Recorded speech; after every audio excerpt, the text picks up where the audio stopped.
ഇടുക്കി മറയൂരിൽ ചമ്പക്കാട്ട് വനവാസി ഉന്നതിയിലെ ഗോത്രസാരഥി വാഹനം സർവീസ് നിർത്തിയതോടെ പ്രതിഷേധവുമായി ചമ്പക്കാട്ട് വനവാസി ഉന്നതിയിലെ വിദ്യാർത്ഥികൾ. കുട്ടികളും മാതാപിതാക്കളും മറയൂർ ട്രൈബൽ ഓഫീസിന് മുന്നിൽ കുത്തിയിരുന്ന് പ്രതിഷേധിച്ചു. താൽക്കാലികമായി വാഹനം അനുവദിക്കുമെന്ന വ്യവസ്ഥയിലാണ് പ്രതിഷേധം അവസാനിപ്പിച്ചത്.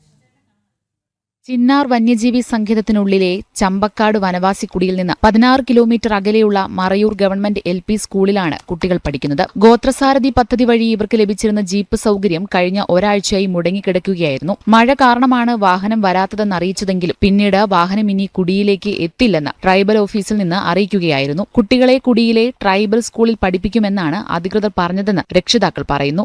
വർഷങ്ങളായിട്ട് പഠിച്ചുകൊണ്ടായിരിക്കുന്നത്, 2 വർഷം പഠിക്കുക. പെട്ടെന്നായിരുന്നു ഒരു മുന്നറിയിപ്പും ഇല്ലാതെ വണ്ടി നിർത്തി, ഇത് സ്കൂൾ വണ്ടി നിർത്തി. അപ്പോൾ ഇവിടെ ട്രൈബൽ ഓഫീസർ അവിടെ ലെറ്റർ വന്നു എന്നാണ് പറഞ്ഞത്.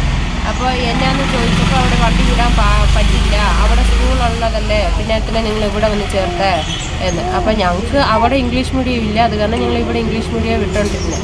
പെട്ടെന്ന് ഇങ്ങനെ നിർത്തിയപ്പോൾ ഇവർ സ്കൂളിൽ പോകാനും പറ്റാതെ ഇപ്പോൾ സ്കൂളിൽ പോകാതിരിക്കുക. ഇനി 14-ാം തീയതി പരീക്ഷ വരുക, ഇവർക്ക് പഠിക്കാനും പറ്റാതെ ഇപ്പോൾ ഇരിക്കുക.